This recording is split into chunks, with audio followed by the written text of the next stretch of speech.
Today Africa Podcast is a podcast series where we interview African entrepreneurs and professionals and share the stories behind their businesses. In each interview, we ask how they got started, how they grew, and how they run their business today. The stories are inspiring and also provide specific advice and insight into starting a business. By sharing these stories, we want to help others get started. Tell us a bit about yourself. Who is Lusanda? So I love it when people ask who's Lusanda, because it puts you in a place where you also get to question yourself as to how you identify yourself, right? Yeah. So Lusanda is first and foremost born again Christian, right? Okay. I am married. I am a mother of 5 children. And born and bred in South Africa. I have background in marketing, in advertising, and is that feedback from me? I think about 4 years ago, then I started a digital marketing business, basically doing full-on digital marketing from social media management, strategy, and the works, based on all my experience within the marketing field. And as I was doing this, I started dabbling around with AI tools, right? That's when I realized, actually, life doesn't have to be so difficult. Okay. So I fell in love with AI tools and started really just working on it, finding out more and studying the subject, and then initially deciding actually everybody needs to know about that. Businesses don't need to suffer. Small businesses don't need to have big budgets to employ people. Big business has an opportunity to leverage on AI and be better efficient using AI. So basically, that's how I got to where I am. What's your backstory and how did you come up with your business idea? So I've always been a business-minded person. I think I am one of those born entrepreneurs. Of course, entrepreneurship can be learned, but I definitely can say that I'm a born entrepreneur. I think anybody who knows me selling something to them once in their lifetime, right? And this is from childhood, basically. I'm always selling something. That's where the passion started. But then as you grow, you realize it's not just about selling something, but to close a gap in the market and to basically solve a problem. So as you mature and you grow, you do realize that you need to take a stance and take a look to say, what problem am I looking to solve? And for me, it was digital marketing. Remember, I started my business during COVID. So there was definitely a gap. You must remember at that time, everybody was indoors. Businesses were like, what are we going to do? It's COVID. We need to show up online. And I was like, here's a gap. So I pushed during that season, took that gap, started the business, got good business, actually, good clients at that time. And then as the business was growing and as I was also maturing in the business, I saw another gap, which is AI, where it landed me to where I am today. Based in South Africa and I'm in Nigeria. So can you describe the process of launching your business? For me, the starting point is to understand the markets and what the market is needing. Many entrepreneurs start their businesses just by seeing a gap in the market and really going for it. Okay, now I'm talking about entrepreneurs, not just people who just want to make a buck. Okay, and so you see, if you are thinking about starting a business, you can start with research, right? So you do your research to say, right, here are my interests, all right? How will this specific thought that I have solve a problem in the market? Then you go on to start understanding how will this, this business sort out this issue in the market. Then you check your competitors, then you check your audience. Who are you speaking to? How are you going to speak to them? and then you go ahead and launch your business, amongst other things that you also need to set up. Whether you're going to start up with already going the legal routes, meaning getting your business registered, or perhaps just starting it as a side hustle to test how the market is receiving your products, and then you're good to launch. Everything that we do in life comes with challenges. So, what are the challenges that you faced in the early days of your business or in your early days as an entrepreneur, and how did you overcome them?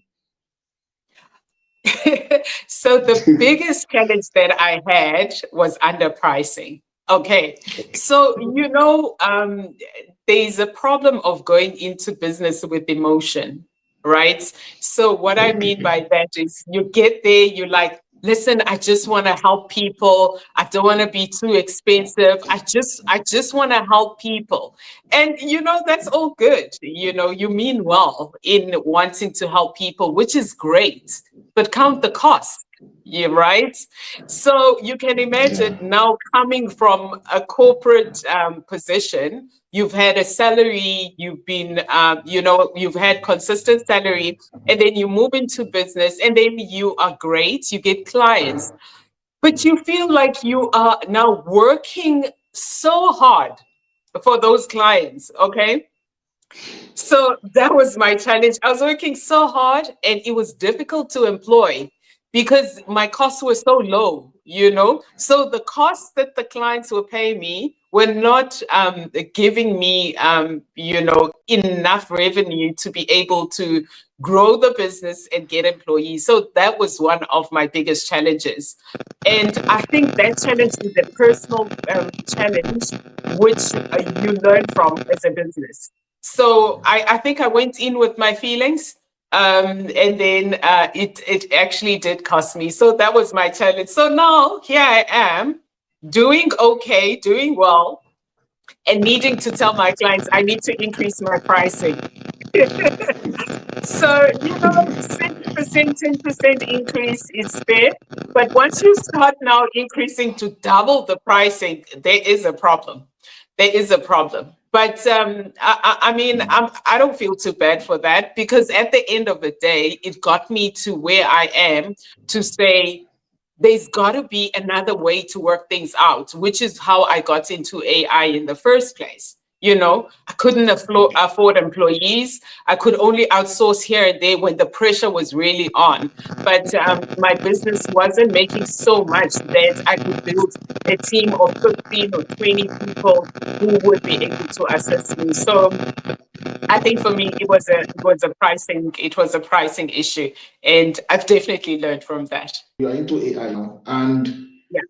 AI is making our life easier, helping us to do, the mundane tasks and helping us to be productive. So, tell us about your business. What does your business really do, and who are your Yeah. target audience? Okay, so basically, at the moment, we are in an AI era. And what I love about it is everybody in the world is still in the infancy stage, right? So Yeah. that's a starting point. All levels are equal at the moment, right? So I don't think there's anyone that can stand and say for sure that I am an AI guru, right? Because it is still evolving, it is still changing on a daily basis. And anyone who's doing anything on AI will have to admit that it is ever changing, that we need to keep up all the time, right? So that Yeah. is the starting point. So that in itself, for me, I see as an opportunity to enter the market when the industry is raw, is an opportunity for you to put yourself as a lead in that industry. That's number one. And then secondly, it's you also put yourself in a place where it's okay not to know. Okay, it's okay not to know, because we're all still figuring things out. But to get back to your question, what my business does is the business is mainly around my website, which is findaiforthat.com. So what it is, it's an AI directory, right?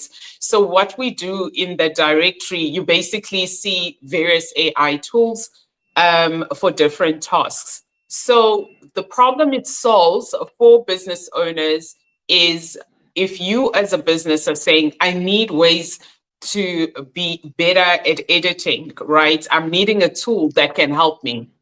You go to find AI for that and you search for video edits, and it will give you options.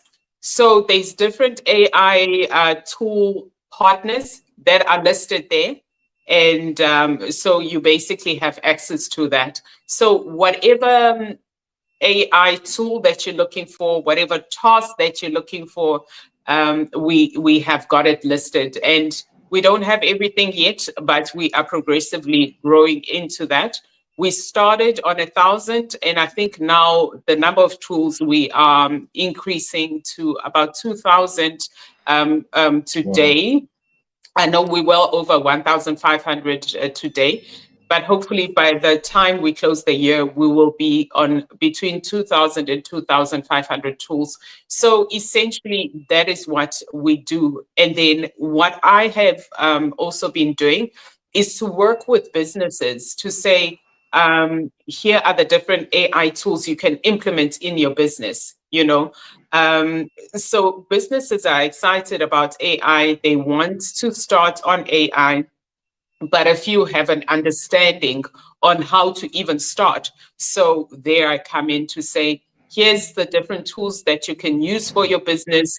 Where are the problems? Which areas are you stuck in? Which areas does your team spend 2 weeks doing work? And how can we change that 2 weeks to 1 hour? You know, it's really as incredible as that. So that's what my business does. I also do AI education.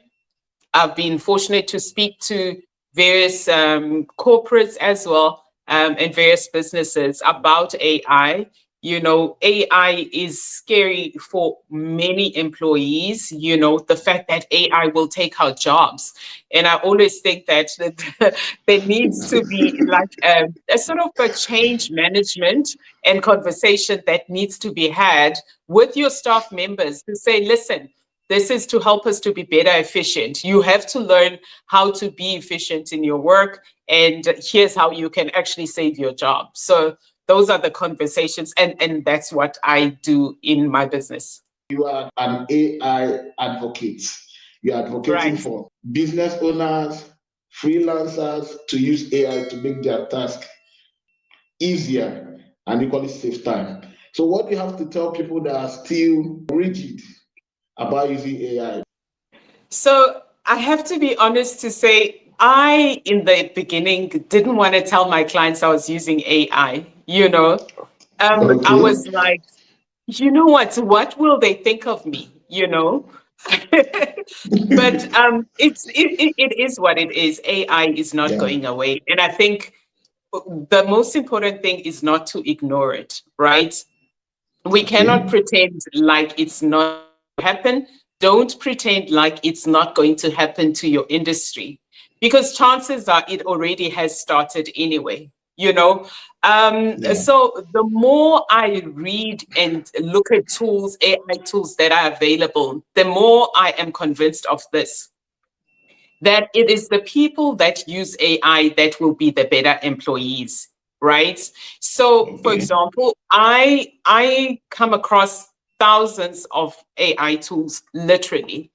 But the more I look at these AI tools, the more I realize that it's the people in that specific industry that will be better in doing prompts for, you know, on ChatGPT or whatever, that will be the best. Let's say, for example, a copywriter. If a copywriter uses AI, perhaps that's not a good example because they're supposed to write. But if a copywriter uses AI, they will know how to put in the best prompt, right? Because they understand what is required of a good copy, right? So if a person is a video editor, they will be the best person to use a video editing AI tool because they understand better what is required from a good and well done video. If a person is a lawyer, they will understand best what the legal aspects are of a document rather than a layman like myself who can just come up with a good prompt, right? So Yeah. my approach is to teach those people in those industries already to say, here's how you can get better, you know? And it's so in doing that, you are now able to work on your documents. You're now able to serve your clients better and all of that. So that is really my approach. So if you are in a specific industry, don't run around and be trying to figure life out. You are already where you are, start where you are, and once you start embracing AI within your industry, you really will be the best within that specific industry. And really, that is the message for me, to say, just take it within your industry. There's no need to be running around. There's nothing to be figuring out, just figure out how it works within your industry. And I think that is where you should be as as an employee or as a business person. What problems do you want solved, and what tool is able to solve what problem for me? I think is quite important.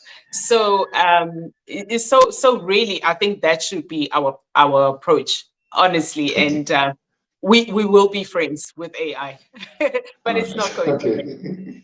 Okay. Okay. You said that you started business during the COVID, and starting business comes with raising funds. Like someone I interviewed the other day said that many businesses fail, not that the business was a bad business, just that the founders couldn't access few millions to run the business. So how did you raise capital for your business when you started? Yeah. So, like I said, I am more of a natural born entrepreneur. So basically, I do have the ability to start a business on zero base or a very low base.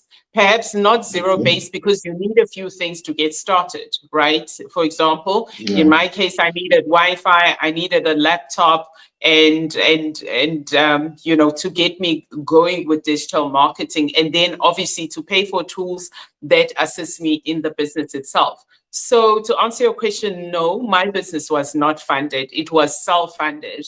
And basically everything Okay. that I have gained within the business has been paid for by the business, and that's how I have grown. I think it's also quite important not to be discouraged by not having funds. Otherwise, we will never start. It's also quite important to start where you are and where you have your base. You don't have to. I think I'm not a believer of go big or go home. I'm a believer of start Okay. where you are and build up. Then you will perhaps come to a place where you will need to scale and get funds. But let me tell you something about getting funds. A dog chases a moving car, right? So already, Yeah. if you are in business, it's easier to state your case and put your case to say, I'm needing funds, here's what I've done, rather than trying to sell an idea.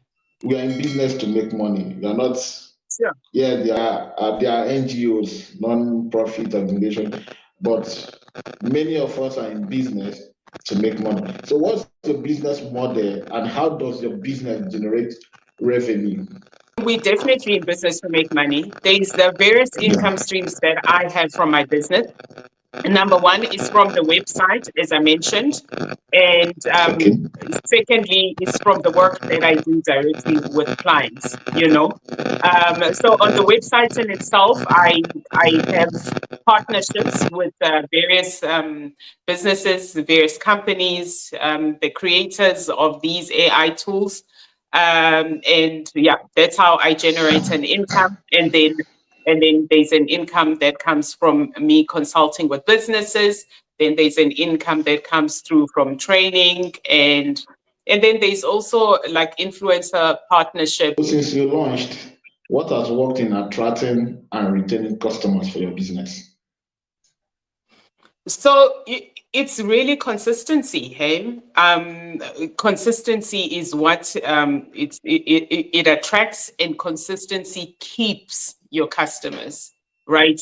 So Okay. when you make a promise as a business, it's when you start a business and you have a promise, for example, a promise that I am putting up AI tools that will help you to become better efficient, and that when you look for these tools, you'll be able to find them on the website.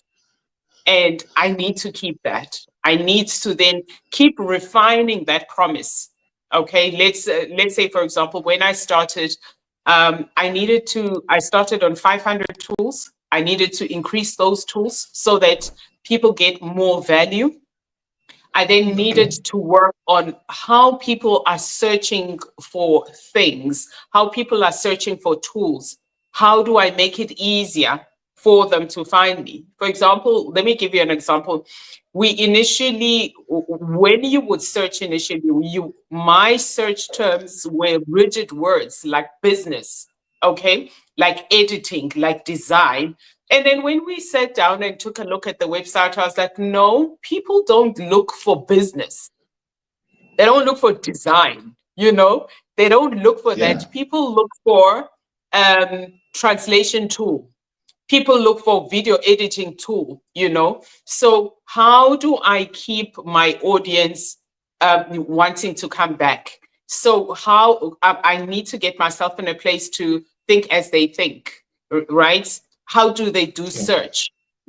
When people are looking for educational AI tools, they search educational tools.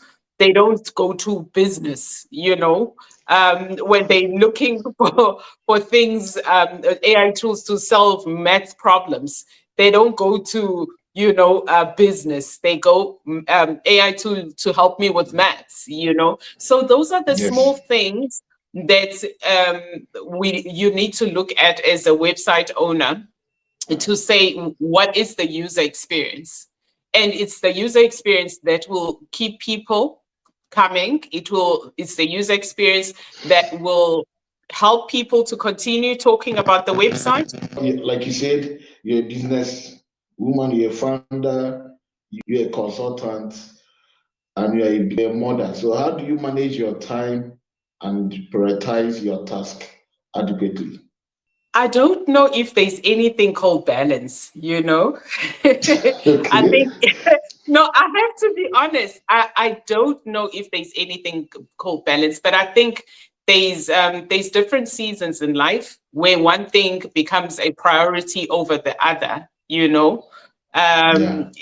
I don't think there's really a balance. It's just at that time, what is the key priority? When your kids are still young, perhaps the priority is to be more available for them.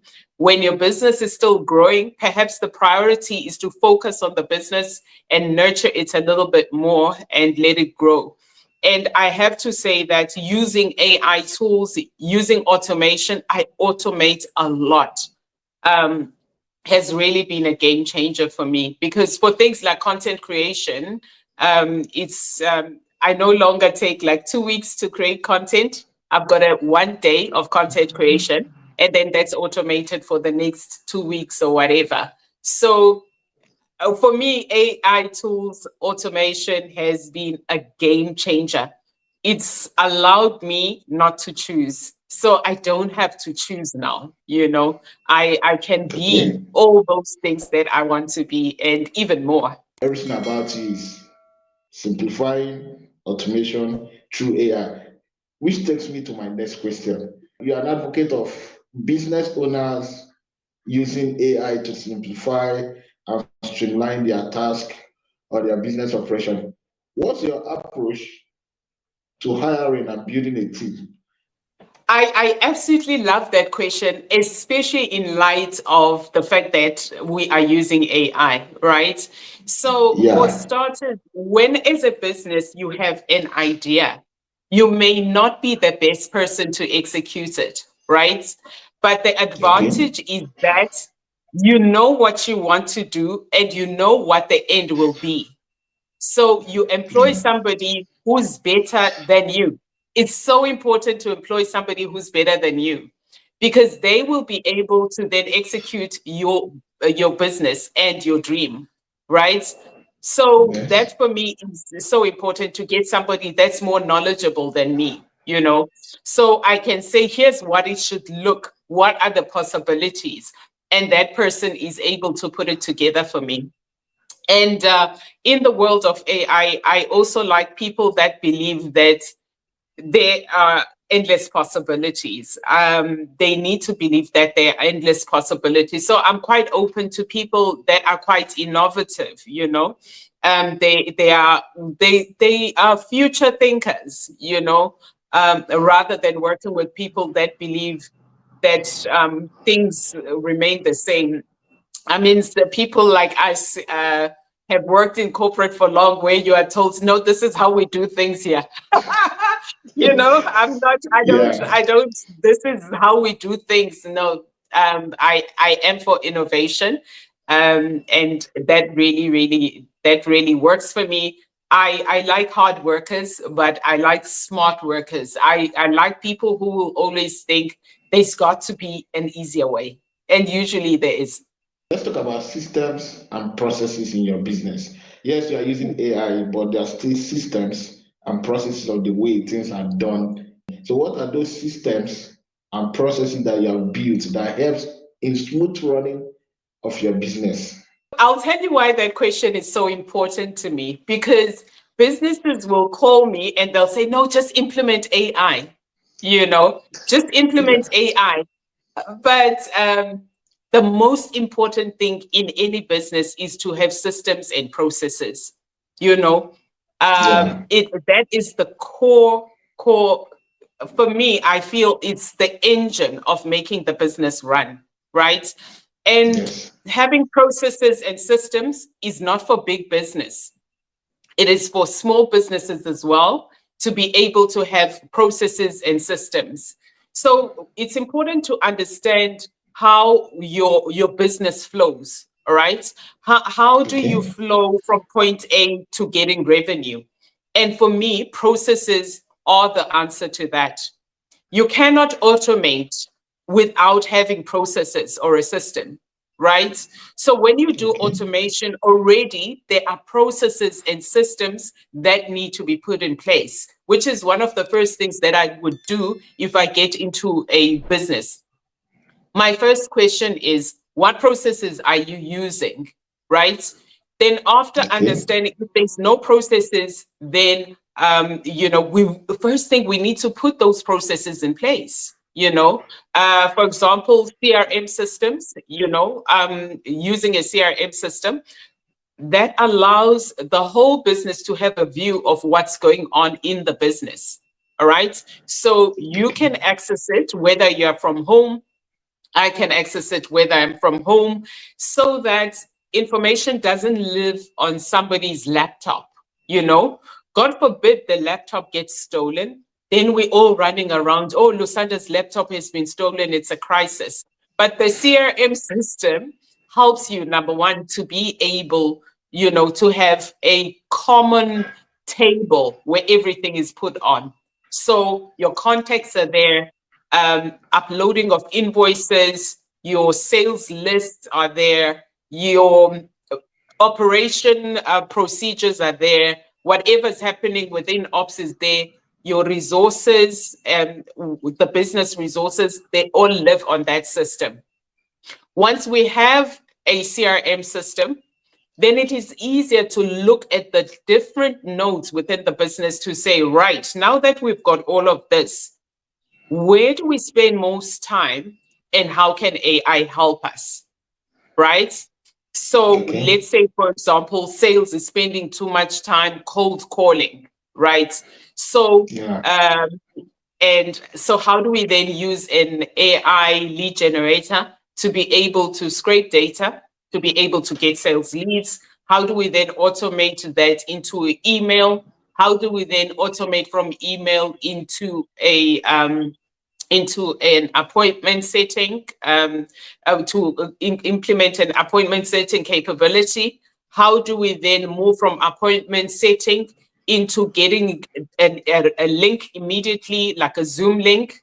How do we then take that Zoom link and translate that into text? How do we then take that text and pull out the key topics that were discussed?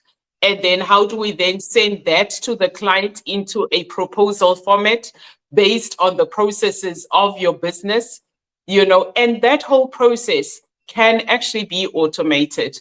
That full process from lead generation into putting an invoice together. Then there's another process that you may need to start to say, now the client signs on, how do we do the onboarding process, which can also be automated. So just in a nutshell to say, processes are the heartbeat of running a small business and for better efficiency.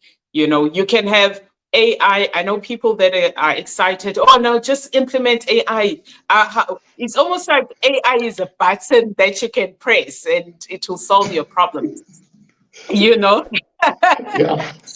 But we implement that as part of processes and a system. Yeah. How are you positioning your business to be ahead of others in this AI era? That's an important question. So it is firstly through education. I think my starting point is the understanding that I don't have all the answers, like I said before, right?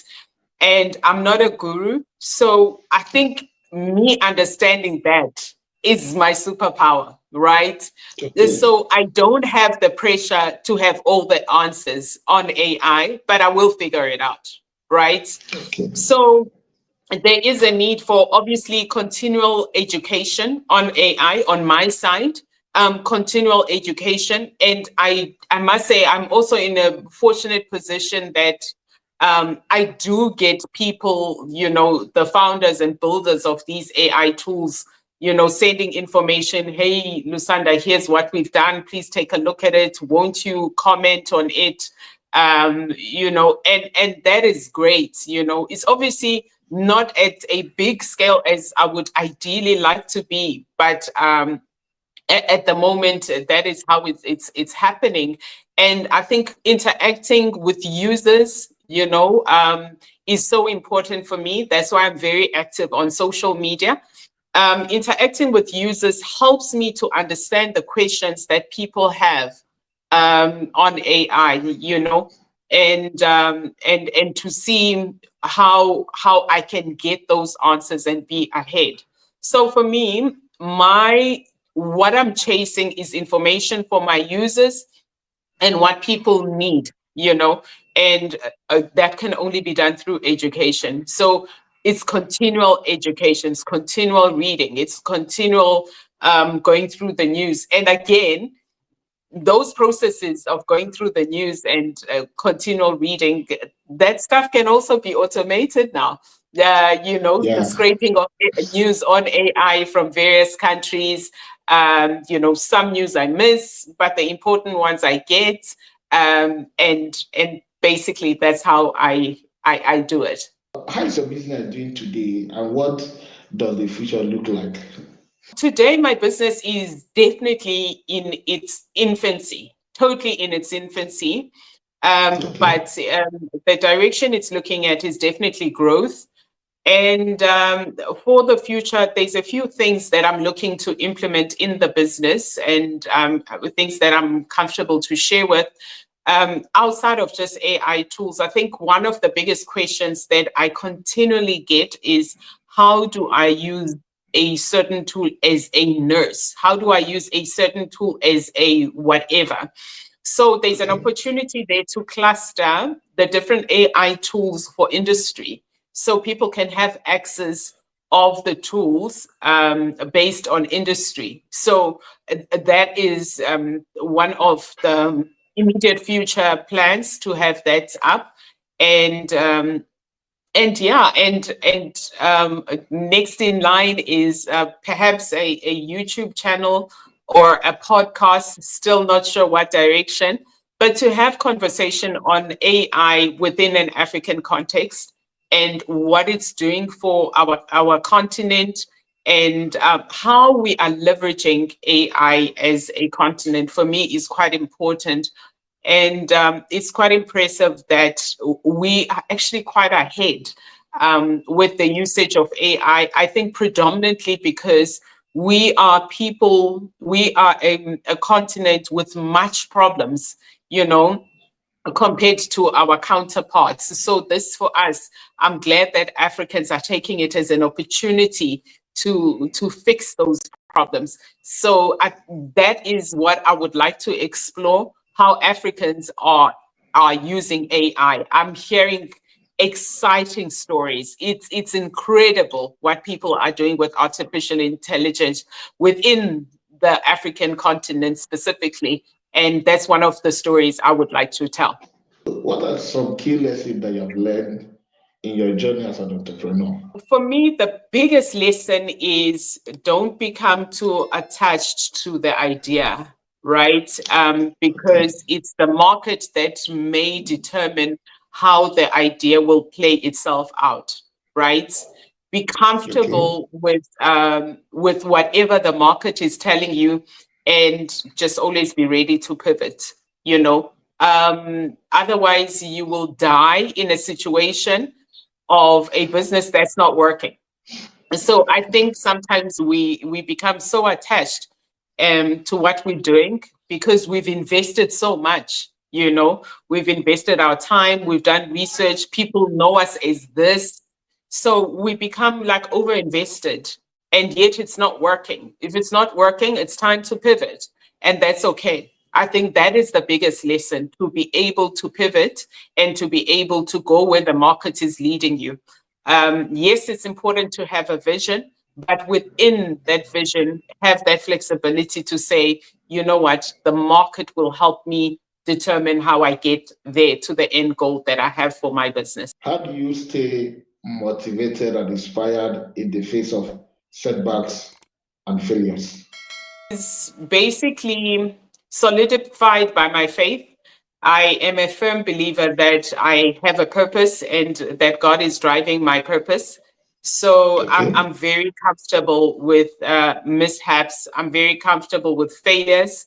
They are not failures. They don't stop what God has for me. So for me, that's always a motivator, that I am a co-creator with what God is doing through me. So that keeps me motivated. It lessens up the pressure to know that I am partners with God rather than leading by myself. And that's always the way that I get motivated. I obviously also have people that support me in this journey. I have an incredibly supportive husband, you know, that makes a huge, huge difference. You know, I remember my husband, when I started on LinkedIn, I would post every day and he would be the only one that likes my post. So that's how much of a he would like my post for years. And you know, so I have a very supportive husband. I'm truly grateful for that. It makes a difference to have a spouse that's supportive in your dreams. My husband would give up many things to make sure that I succeed. He's proven that, and I'm ever so grateful. What advice would you give to other entrepreneurs who are just starting out? I think be realistic. When we say that we are now able to do certain work in an hour rather than 2 hours, doesn't mean you don't have to put in the work. You know, I think what also is happening in this era that we're in is young people joining the markets and thinking that success will happen overnight. You know, success is not overnight. It takes many years to be successful. And so just be realistic about it. And you must remember that the challenges that you are facing may be just an opportunity to build your character and relook at how you do things, relook at your business model, relook at everything. So challenges don't really mean, it's time to quit. And when it gets tough and you are still starting out, be okay with getting a job or a part-time job to get in the income, you know. Don't be afraid to do that. Don't be that entrepreneur that gets hungry and and there's a job opportunity. You basically hate your business, because you're hungry. But be open to that. Be open to say, I'll take a 6-month contract. Doesn't make you a bad person. Actually makes you a wise person to say, I'm able to distinguish between when there's a need and for me to continue. So, and keep going. Business is not easy, but it's very possible.